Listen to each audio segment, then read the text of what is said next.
Hello, and welcome to Assigned Seating. Ladies and gentlemen, this is Uncensored Radio's Cinema Club Extraordinaire, and we are gathered again in the cinema in our little red seats ready to go for a movie. Cult classic, I think we're going to call this one. We're going back in the way back machine, but it's okay. Of course, I have my lovely, always cinema compatriot Vera here, but today we have below us Luscious Luke, Never below us. our Luscious. beautiful friend from Uncensored Radio, and also my co-host on Uncensored Horror. The streams are merging, but not for that movie. Different movie. The streams are merging. We had Katie last time, and we had you this time. It's cute. Yeah, no, it is nice. And there's like, I don't want to jump the gun for this, but there's still little elements, right? Yeah. Yeah. we like to keep murder and mayhem close by. We can't be too removed. But ladies and gentlemen, this week in this installment, we have bought tickets for, as I said, a cult classic. I'm calling it 1985's Clue. Oh, look, can I say, this is my favorite movie of all time. Your favorite movie? Really? Okay. My favorite movie from when I was young. And I'm very happy that we get to review it finally. I was hoping we would have, been able to all dress up as a different character. But hey, look, I remember watching this as a kid, and most of the humor was like, woo, woo, woo. But I was just fascinated by the whole thing. And I loved the game Clue/Cluedo, as it's known here in Australia. And so I was obsessed with it since I was about 8 years old. So then when I realized this movie existed, it was just, I think my family were very, very, very sick of me wearing out that old VHS tape. But, what are you going to do in the early 90s? Well, the first time I saw this was on Foxtel, so Australia's first foray into cable television, and it was a late night movie, and because I used to stay at my grandparents on the weekend, as you do, because they had Foxtel, and that was fun to do. And it was some bizarre hour of the night/morning, and this rolled across the screen. I'm like, what is this? And then by the end of it, I was like, oh yeah, this is good. This is. I would have probably been a little bit. I would probably been like what, 11, 12. So enough to start to get some of the humor, some of the jokes, and all that kind of stuff. But after I had seen it once, I did hunt it down at the video store. Video was still a thing, and then DVD, etc. And now it gets a fairly semi-regular watch. This one, it's a comfort movie. I'm old enough to have seen it in the theater. That would have been so much fun because, as we're going to talk about, there were alternate endings and stuff for the original run. Do you remember which one you saw? I actually saw ending 2. Oh, Okay. Yep. I know the one. So very interesting. So if you haven't seen Clue, you're about 40 years late because it's the 40th anniversary. This is why we are discussing this movie today. But We're Clue old. Clue is heading back into cinemas in the US at least for a run of new screenings, consecutive days with different endings each day. Yep. So they're doing a smart little thing there to go, you like this one? Come for this one. Come for this. Come for this. But it is based on the ever popular, multi-generationally popular board game of the same name, or as Luke said, in Australia, Cluedo. I don't know why it's called Cluedo here. Same as the UK. They probably had, it probably was a licensing Somebody thing probably with had Hasbro or whoever had owned a it at the patent time. on the name Clue. What does versus Cluedo UK. mean? Cluedo. Cluedo. And of course, it is a black comedy mystery film. Look, come on. I feel like this movie is criminally underknown and underrated. I think it's one of the funniest comedies. It is. The humor is dry. It's dark. It's so funny, and it's a little bit highbrow too. I'd say at times. Then it goes a bit lowbrow, but like it's a lot, and there's a lot of physical comedy too. A lot of physical comedy. They just hit it, and an amazing cast. Yes, It was an amazing cast. The cast is pretty amazing, and we will talk about the cast as we go through. But we are going to cast ourselves back in time to a rainy night in 1954 when 6 strangers are invited to a secluded New England mansion. Each guest is greeted by the butler Wadsworth and the maid Yvette before their mystery host arrives. Or does he? Question mark. 2 words. Tim Curry. Tim Curry. It was going to be your 2 words. I knew it was going to be your 2 words. My God. My God. So Tim Curry plays Wadsworth, the butler. Looking very handsome and very young. Yeah, what a powerhouse performance, though. He literally carries the whole thing. Every scene he's in. There goes my light. You're supposed to scream, Vera. I am Miss Peacock, Mrs. Peacock. He is such a force in this movie. Like the force at which he attacks everything is just so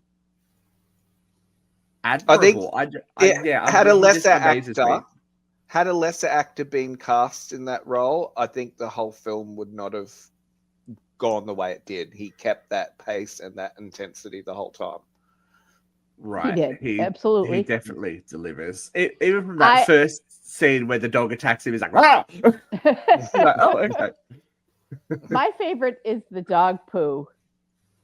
The dog poo gag. The silent joke of everyone who enters the house checks their shoes for dog shit.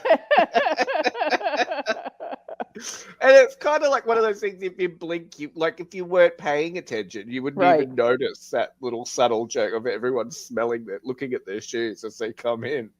And I enjoyed Yvette. You've already introduced Yvette as well, and her amazing assets. She's a good support character. Like at first, I was like, "Oh yeah," like she'll. I actually wouldn't even call her. I think she's part of the main character group. She gets a lot of screen time. She does. She gets a lot of screen time, and she's very integral to the plot. She is. So, as I said, one by one, our illustrious guests arrive. Colonel Mustard. That is Martin Mull, right? Yep. Yes.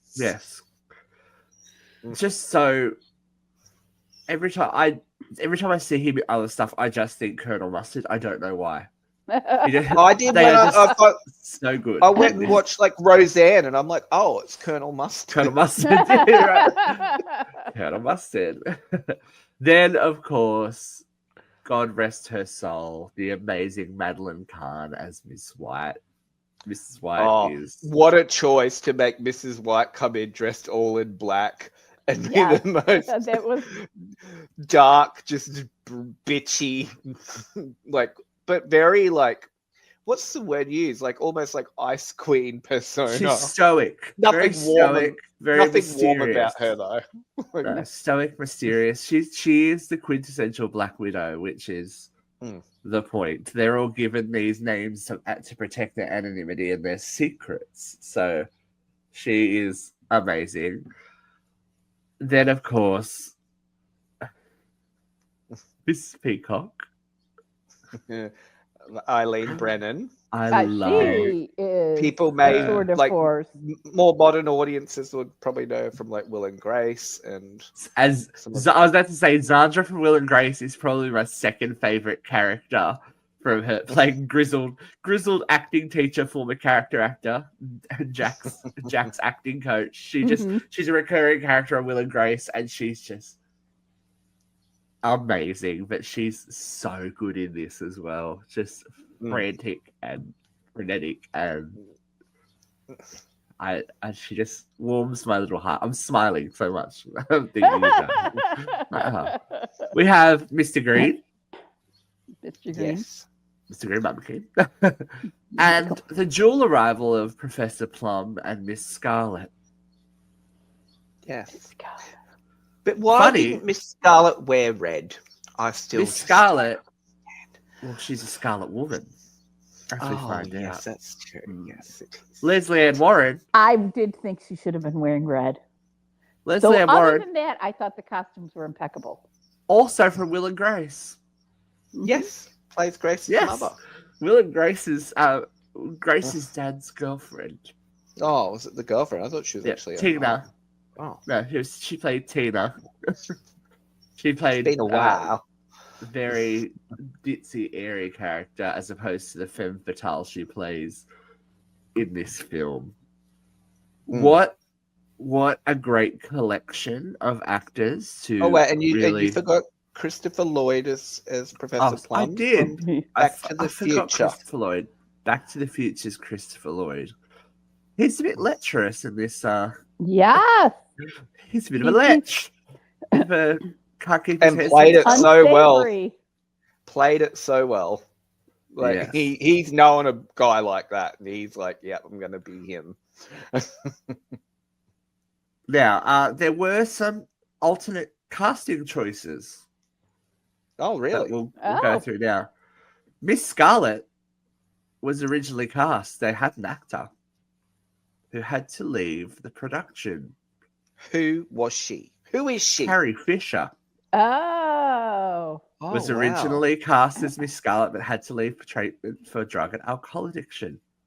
Oh, it's a good reason. But I would think Carrie Fisher would have read a little bit too similarly to Eileen Brennan's Mrs. Peacock. I feel like Leslie Ann Warren. I don't know. I think we've got to. I think Carrie Fisher's Miss Scarlet would be too dry. She'd be very possibly. But I think we got it right with Leslie Ann Warren, definitely. Now the director's choice, Jonathan Lynn, was for Wadsworth was originally Leonard Rossiter, but he passed away before the movie began filming. That's awkward. Oops. That make it hard. Although they've done it since. So Carrie Fisher got to be in a Star Wars. Second choice for Wadsworth. Seymour Hoffman got to be in the last Hunger Games. True. Post-mortem. Yes. Second choice for Wadsworth is interesting. Rowan Atkinson. Really? Mr. Bean. But not well known enough, they said. Yeah, I reckon he could have probably pulled it off, but I think Curry is definitely the superior choice. And do you know, the entire cast received the same salary and billing despite their different levels of notoriety at the time and notability. So it was a literal cast, like a all in, all go kind of thing. So I think that's really, really interesting. Yeah. Bit of behind the scenes, bit of inside John baseball. Peters was Barbara Streisand's living boyfriend for a long time. Ooh, the producer. Love and drama. He was her hairdresser turned boyfriend who became a movie producer. Yep. It's good though that they did pay them all equally because it sort of leads into that it could be anyone as well, Legitimately, yeah. And I think it does. If you were a great actor and comedic actor as well, and you read this script, you wouldn't pass it up. You would be like, I'll just do it for the hotel. Like for me, like I would even at this stage of my life, I'd be like, yeah, I'll go and do a live production of Clue tomorrow because it's just so fun. It is fun, and the fun really starts to kick off, as we said, with the silent dog poopy joke. Mm-hmm. But the mystery starts to unravel too at dinner, and again these really subtle comedy moments with the shark fin soup. Oh. It's just very, and what very about good. the cook? She was creepy, man. I'm sorry. She was like a mama-san that I'd seen over in Thailand. Like she was involved in something dirty. I'm just gonna say, like she felt like she wasn't. Well, look there at what to be she a had cook. to prepare. She had to prepare some weird stuff. Shark fin soup. Mm-hmm. Monkey's monkey brain thing. Monkey's brains. But this is where we get the revelation that there may be more similarities than differences in our dinner guests, as the Washington connection is revealed for each and every guest. And revealed. But Eileen Brett, she takes it and oh my goodness, and I will start us off, and it's just that ramble. I wonder how many takes that took to get a lot of the actors on this impro'd a lot of their stuff. I can imagine it would be they would just heavy, go. Like a line that we're going to talk about later, that's the most iconic line for me from the whole film, was completely improvised. It was never in the script. And that comes down to some comedic genius from the actor playing the character. They knew who they were. They did. We have the arrival of the mysterious Mr. Body. And I love the way that they filmed the arrival of Mr. Body. You see the reaction of them. They stay off him for as long as possible. You hear Wadsworth talking to Mr. Body, and you see them all reacting. Some of them might know the voice, etc., etc. And as he enters, we get the revelation that he knows Yvette quite well, and Wadsworth as well. Well, I think we got like a little bit of a hint that a few people knew Yvette. Yes. Because when Mrs. White walked in, she flinched. She flinched. I think going again, and they had this in mind, going back and watching this movie repeatedly, you see things that you might not necessarily see on first pass through. There are little reactions and little asides and stuff that mean there was more. A huge dichotomy in this movie, if you ask me. There was huge slapstick and then little subtle humor, Yeah. So you would get this big, breathtaking 7 people lunging across the room, and then you'd get just this little eye roll. Yeah, I think that's what make it work, because if you're always at 100, it can get tiring and repetitive, and you can guess what's coming.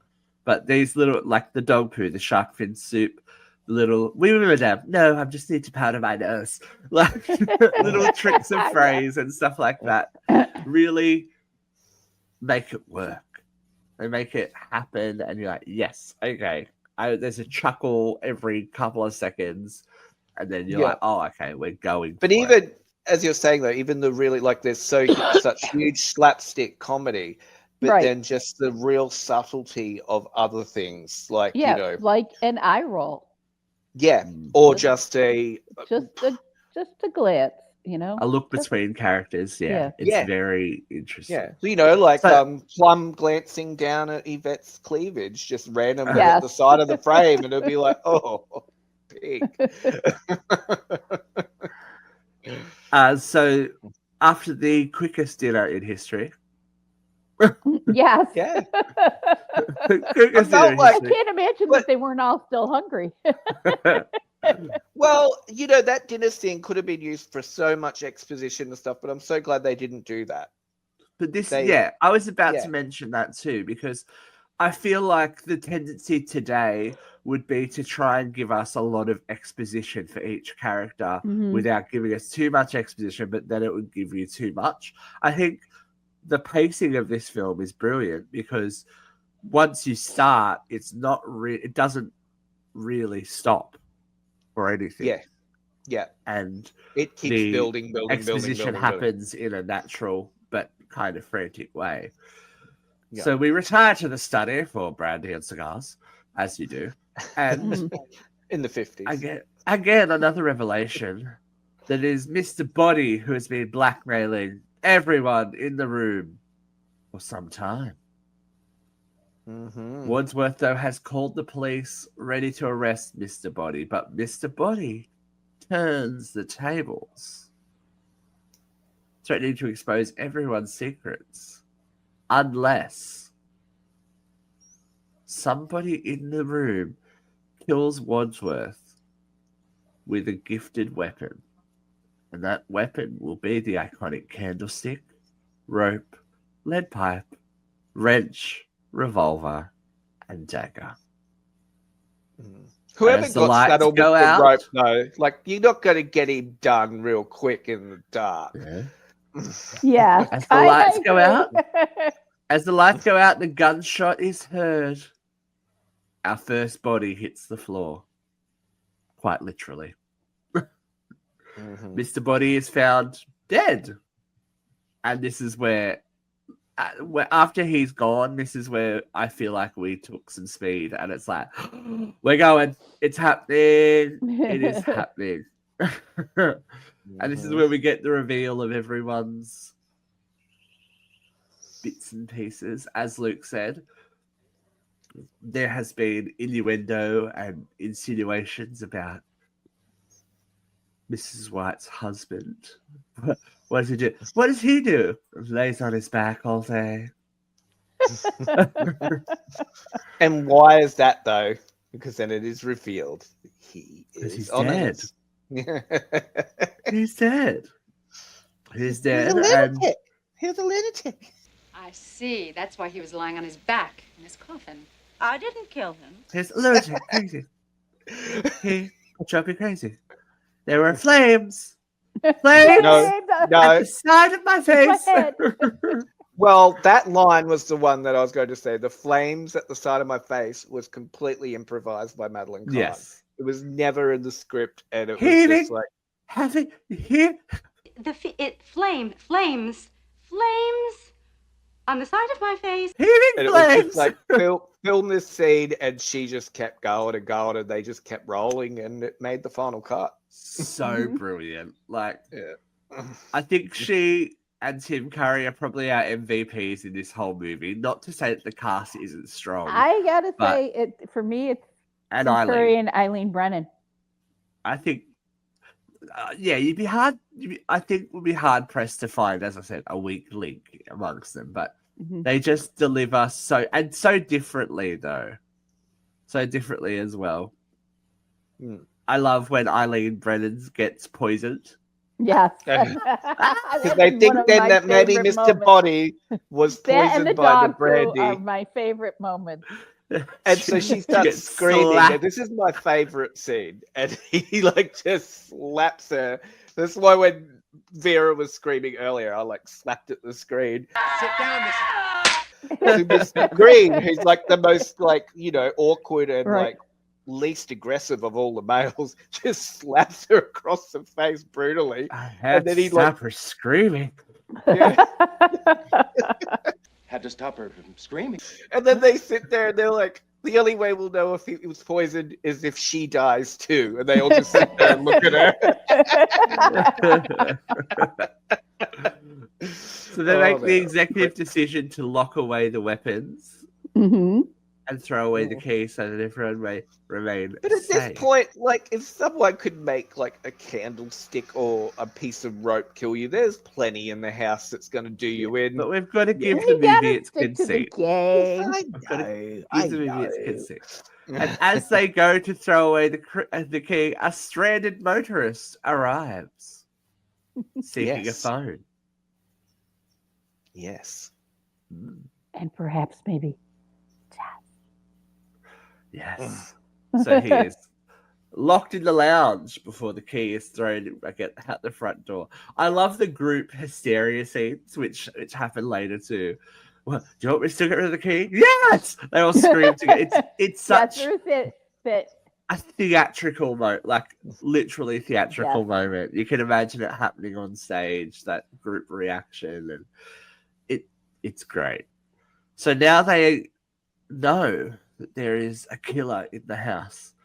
They draw lots to explore the dark mansion. Splitting into pairs is never a good idea. But they do. They do. And with the intention, though, too, it's quite acknowledged. Like if one of their partners dies, and they'll know who the killer is. Right. Great stuff. Great stuff. So while the search of look, this is one of those sets that I can't believe is a set. Mm-hmm. It looks like a house, it looks like a literal house. It does. So wait, what were they searching for again, though? This is what were they looking around for? A killer? They were searching for a killer. If it wasn't to one make of them, sure that no one else was in the house. Yeah, That was the premise. That is anybody else in the house? Let's search. Because you've got to think, this is meant to be 1954. There was no security systems. If somebody was in the house, you have to find them. But have they been to the kitchen yet? Have they been to the kitchen at this point? They were in the kitchen drawing lots, weren't they? That's where he goes to get the matches. Okay, so they've already found that the cook has been. No, she's not. She's missing. Oh, no, okay. She's somewhere in the house. Well, she dies, guys. Well, there is a body count. There is quite a body count in this movie. Let's be real. And I think this is the conceit of setting it in 1954, where there isn't mobile phones, there isn't security systems, there isn't X, Y, and Z. It's why movies like this, and I think the original When a Stranger Calls and The Haunting and stuff like that work because of that idea of isolation. Yeah. Yes. And the unknown. The unknown entering your place of safety, which is the big thing on why a movie like Halloween was so big and meant so much to people, because horror at some point in the past, we have to remember, was Dracula and the Wolfman and the creature from the Black Lagoon and all this stuff that are outside. But when that horror and that danger is in suburbia or in an isolated country house where you're staying, it ups the stakes a lot more and changes. And how are we to know that suburbia would become that dangerous? Well, that's why Halloween is so brilliant. That's why Halloween was so. That suburbia has always been that dangerous. Yeah, it's just simmering underneath. That's why Michael Myers is such a interesting character to look at, because he wasn't, bitten by a wolf or anything. He was a product of being raised in suburbia, something that horrible was homegrown and then returns home. It's very insidious. It's very deep when you think about it too much. But you're digressing. I am. That's my film studies majors. My film studies major's popping out. I'm sorry, everyone. So this is also when our killer / blackmailer / are they the same person? ? Takes the chance to burn the blackmail evidence. Oh, drama. And the motorist is killed with a wrench. Ouch. I know, that's probably one of the worst ways to go. Ouch. And it was like a heavy looking wrench too, wasn't it? That was a pretty heavy. That wrench looked like a Cybertruck. But he bumped his head. He bummed on the head. Dear. Dear. But this is where we also get the almost like Sherlock Holmesy classic mystery novel moment of secret passages and dark attics and all the good stuff that you expect in a murder and also mystery. One of those biggest elements of farce is the multiple doorways. Yeah, I love it. Mm-hmm.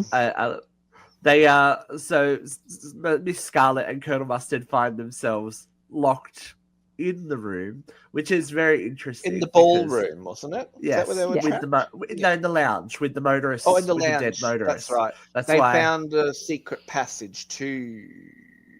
Did they? Yes, and then Yeah, the secret found the passage secret closes passage. behind them. Yes, That's right. Yeah. So they come through. which the is interesting fireplace. because that means you can get into a room, but you can't get out of it Mhm. unless they just didn't know how, right? Or Right. pretended And we get- they didn't know how. We get a little comedy moment with Yvette shooting the door and jiggling everywhere. ricochet. Remember that ricochet, ladies and gentlemen. It'll come back later. Pow, pow, I pow. know. I know, Pow, pow, Ricochet. pow. So the group then decides that Wadsworth threw the wrong key out and the murderer has pickpocketed the key from him. Someone is operating in the shadows, in the dark. And then the Popo show up. For the first The time. Popo. Wait, As no, they do. I think they've found the cook by this point, though. They definitely she's- have. Oh, yeah. Yeah, so they find her stabbed in the back with the dagger in the kitchen in that secret passage, right? Or in a cupboard. Well, they don't She's find in the like, secret isn't she in the passage yet. freezer? Isn't she like the She's the in the cool- meat freezer, yeah. Yeah, the meat The freezer. Okay, Yeah. I I just feel remember like- them yeah, does opening that the happen door and she first? I falls think- out. I think that Yeah, happens it happens. between. Yeah, it happens. It I think does. maybe It before happens before they split up. Yeah, that's what Yeah. I thought. Yeah. Okay. Yeah. Well, the synopsis doesn't really include her. Poor Mrs. Ho. She's not that interesting. They apparently. don't even acknowledge her as Mrs. Ho later in the movie. No. They just Yeah. stop calling her Mrs. Ho and start calling her the cook. Yes. Yeah. The cook. The cook. So the cop arrives in timely fashion, which is nice for a small, isolated mansion in the middle of the storm. And the mansion receives a call from J. Edgar Hoover? I know, right?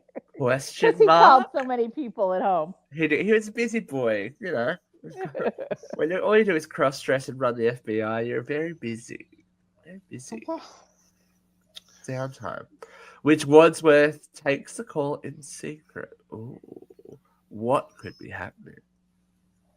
That is So very after odd. successfully distracting the cop and concealing the bodies, which is so fun, it's like Home Alone meets Cluedo. Like, arms and I know. all the stuff. So they're It's- propping the bodies as if they're all part of the party, they're and, like, alive and, making like, out with the making dead out. bodies. Yeah. So good. Weekend at Bernie's Poor meets Home Mrs. Alone Ho, is what they- I was going for. Plop her over the couch with her ass up. Yeah. But I love how she's there and it's Miss Peacock behind her, and they've got Mrs. Ho there, and she's like holding her eyes open. And she's using her hands on him, and then she tries Yeah. to sound sexy, and she's just like, ah. Eileen for the win. Craziness. So the group has to split up again. We're still searching for this mysterious person that is lurking somewhere in the mansion. Lurking. And once again, the lights go out. But this time, it's a bloodbath. Yvette gets throttled in the billiard room. Yeah. With the rope. That was, Yes. I love that scene. The So cop she is comes in killed all with the lead sexy. pipe. Again, though, they question how long was she there, because you know that Yes. it takes a while to kill somebody with a rope. And Yvette gives herself away that she knows. She knows Yep. one of them. She's every She- inch of my body. They know every inch of my body. Yes. Very sexy. And that French accent is not correct. That is not true. No, she dropped that accent during that she exchange. dropped it. She did. Yeah. Cop is killed. And also, one of my favorite little non sequiturs, the poor singing telegram. Yeah. And you're singing telegram, bang. We would out. reenact that at school. Like this, my circle of friends are all weird kids like me. We would just randomly do that and like fall down dead in front of our teachers and stuff. You're singing telegram. Did you do the singing telegram too? Absolutely. Now, if my memory served me correctly, wasn't it one of the Go-Go's? The singing telegram girl? I think so. I think it is. Yeah. I think she was She one reminds of me the of Go-Go's. she does remind me a little bit of Yardley Smith, who plays Lisa Simpson as well. I don't know why. Looks nothing like her, but just gives me that vibe. This is where we get probably one of the, if not, behind. It's probably behind Mrs. White, but Tim Curry's recreation of the order of events of the crime should be studied. I feel it's for physical comedy. Yes. For just It's a monologue on speed. He must have been exhausted. And imagine the amount of takes and the amount all of the running and just the and reenact. keep and up the tempo. Colonel Muffin and it sat was here, more or less- and Mrs. White sat here, and so on and so on and it so was forth. a member of the Go-Go's. It was I like just checked it. nearly some of that act was just a Tim Curry monologue. Yeah. Yeah, But it Really? was a Tim Curry monologue accompanied by group running. group running and so much energy, like the energy level. And then poor Miss Peacock gets slapped again. Mr. Green! And Staff is screaming. He drove her as well. He's like, Yeah, just took it on the chin, literally. I think they actually slapped her. Because I couldn't see a fake slap in that. I think that Eileen took one for she the. probably told them, just hit me. Right, Yeah. just slap me. Oh, So, goodness me. It was a lot. He is interrupted mid explanation by an evangelist, which is again one of my favorite moments. Because they are at this level of hysteria, like they're screaming, they're running around, and just it's so frantic. What does he say to them? He's like something. It was like The kingdom of God awaits. The kingdom of kingdom of God is near you. You don't know the half of it, buddy. And they're screaming and running, and I don't know how Leslie Ann Warren ran in that dress. That was skin tight, that dress, and she was running in heels in that dress around those marble floors. She gets a 10 point. So we have an explanation that the other 5 victims were all informants for Mr. Body, who were connected to one 6 of the guests. in total. Yeah, well, Mr. Body's the informant. Yeah, He's the dead, but the other 5, yes. Which dovetails into one of 3 possible outcomes. Now, this is the big, I guess, selling point of this movie. And I don't know that it was advertised before. No, I think once it was in cinemas, it was revealed that there were alternate endings and stuff like that. Yeah. But imagine going to this the first time. Yeah. And you then thought that's watching how it, the and then movie leaving ended. the cinema and go, and people, the conversation going, well, that's not the ending I saw. What? Wait, what? What? Yeah, they'll be like describing like, oh, like no spoilers, I guess, because it'd be like, Well, there no, was you're lying. When it came out in the theaters, it was a big part of it. Yeah. Is that It there was, were so three possible endings, so people did know.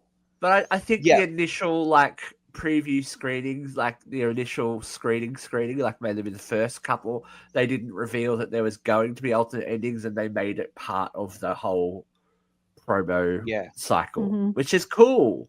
So we've split into 3 endings. How it could have happened, where Yvette murdered the cook and Mr. Body under the orders of Miss Scarlet, who then killed Yvette and the other victims, intending to sell the guests secrets because her position as a madam led her to be a keeper of many, many secrets. Yes. So Scarlett prefers to... All those sweet nothings whispered into her girl's ears made them back to her. Yep. Yes. She prepares to use the revolver to kill Wadsworth, who argues there are no bullets left, before disarming her just as law enforcement raids Manor. The evangelist is revealed to be the chief of police. Wadsworth reveals himself to be an undercover FBI agent for accidentally firing the last bullet of the revolver at the chandelier, which narrowly misses Colonel Mustard as it falls. Yes. And he can't take any more scares, remember? Yes. But then, how about this? Miss Peacock killed all the victims to resent her exposure for taking bribes from foreign powers before holding the others at gunpoint to escape. To the others' confused relief, Wadsworth reveals he's an undercover FBI agent. Miss Peacock is arrested outside law enforcement for the by the televangelist. Same evangelist again, because he's like, revealed. Mrs. Peacock, the kingdom of heaven is at hand. The kingdom of heaven is at hand. Revealed to be the chief of police. Yes. And it But is then Howard again- Hassman. Yes. Here's what really happened. Apart from Mr. Green, everyone committed one murder. Yes. Miss Peacock killed the cook who used to work for her. Yes. Professor 'Cause Plum monkey's killed Mr. brains, Body. remember? And they Yes. leaned into her favourite cuisine. Colonel Mustard killed the motorist. Yep, it's his driver in the Scarlett? war. Yes, Miss Scarlett killed the cop. Yep, he was on her payroll. Mrs. White killed Yvette. Yeah, because she stooked Mrs. White's husband. She's stupid. Yes. And Wadsworth killed the singing telegram girl. Whoever's got the gun shot the girl. I shot her. Yes. Why?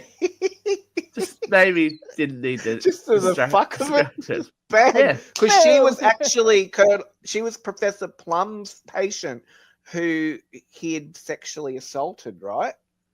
Yes. Yeah. Yes. Yes.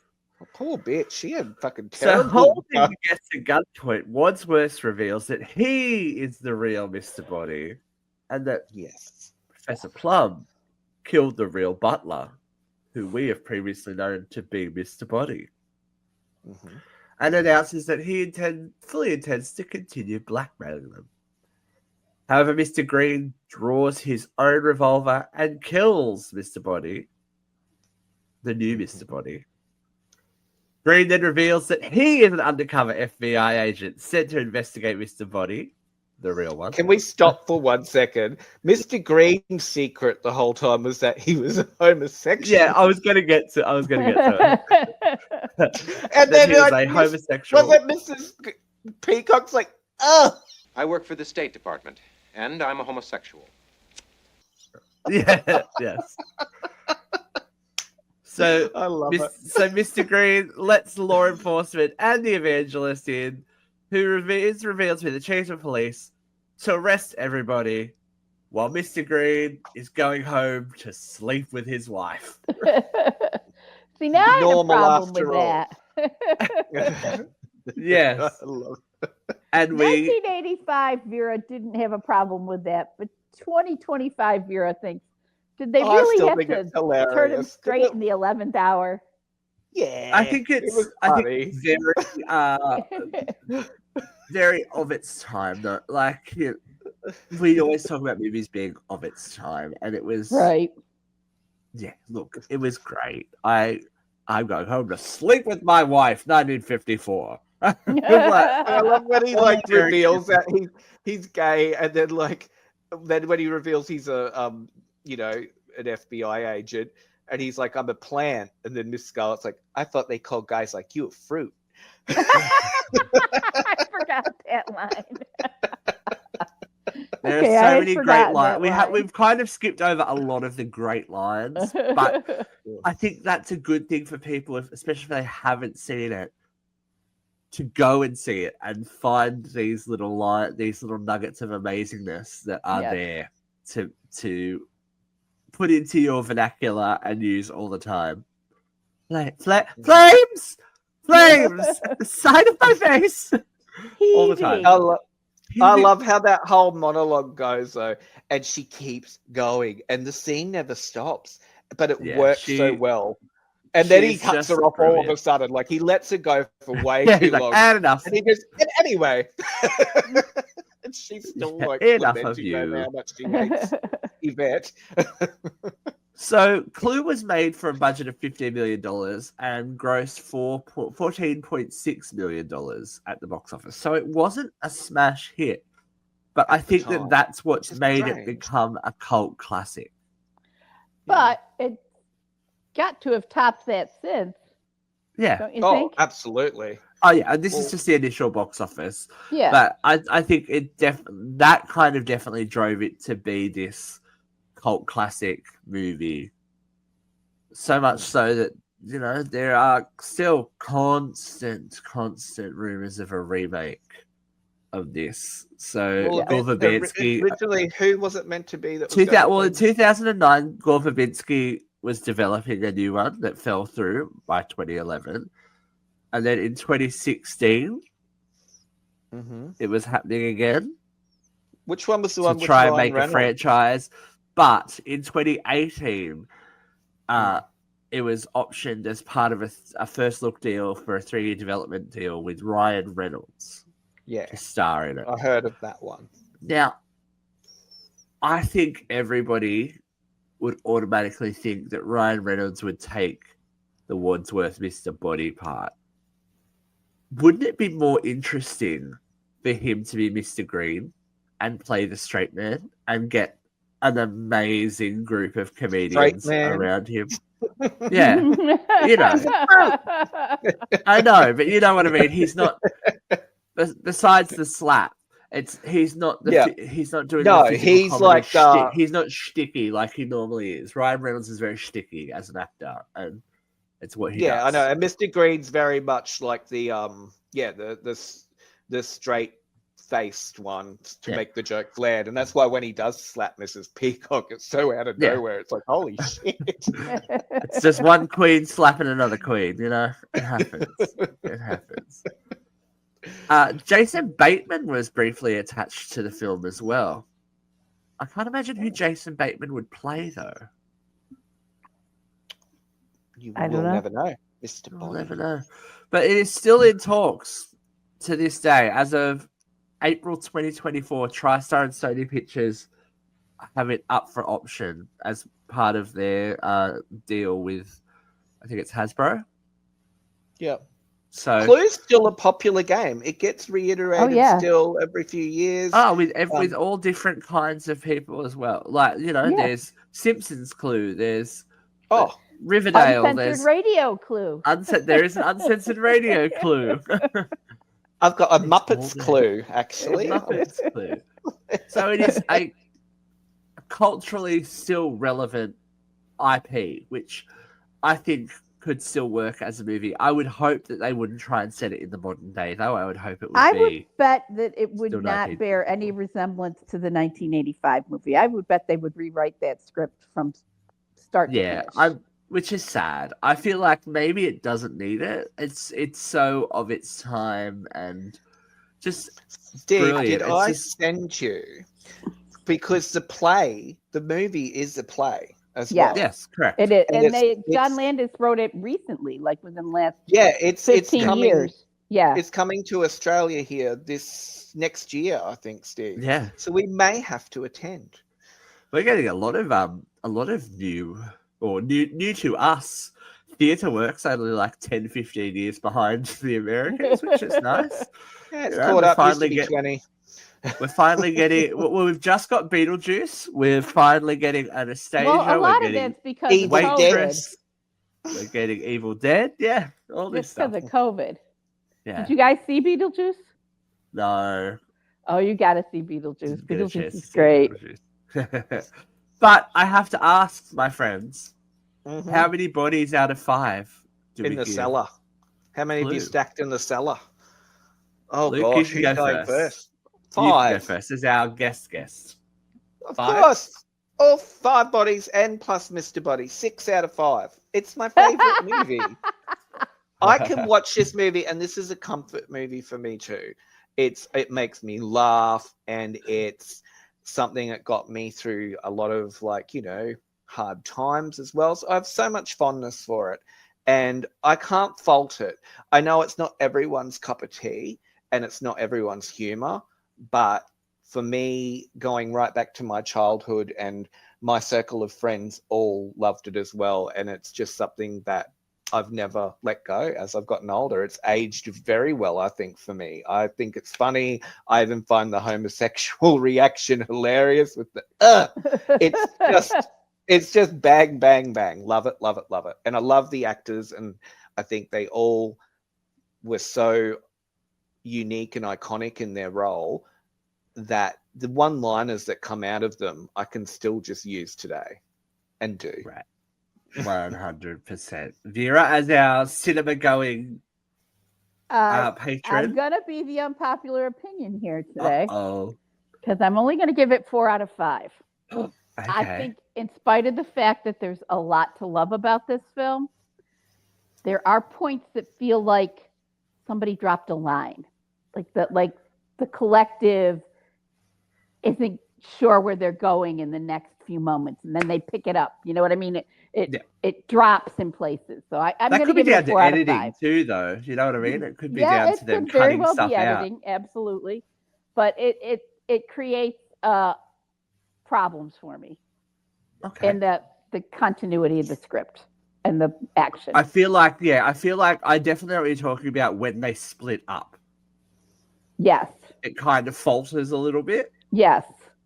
But then a little. Everyone's well, one scene comes to mind, and it's Wadsworth and Mrs. White, where they're both going to go into different bedrooms, and they're both kind of like just a hair too tentative for my taste. Yeah. It's just a bit too slow in that moment. Yeah.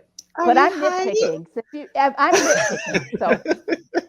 Hello, are you hiding? Yeah. Still hilarious, though. It's still hilarious. It's still good. It's Look, really good. It's good. Yeah, I think I agree with Luke. I have rose-colored glasses for this movie. I do. Yes. Stack those bodies as high as you want to. I would gladly watch this anytime. As you can put it on and just, it's not an overly long movie. You get in and out, and I could watch it again. I'm not saying I couldn't. Didn't come to me on video or already on TV. I saw it in the cinema and didn't see it again for years. Yeah. And you thought then for all that time, like that's the ending that made sense to you, is that it was Mrs. Peacock. Right.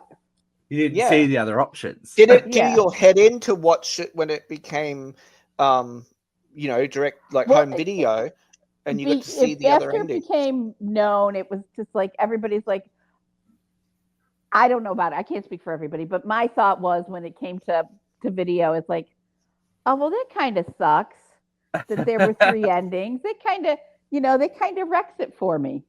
I did feel like a little let down when there were 3 other endings.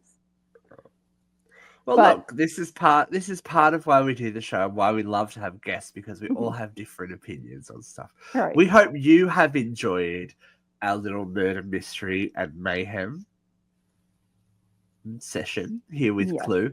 There are some other big movies coming up with some big anniversaries, so you never know when we'll be checking back into the cinema club. So thank you for joining us today, Luke. Thank you for Vera. You, Luke. Mm-hmm. And we're all going home now to sleep with our wives. So you better shake, rattle, and roll. Good luck.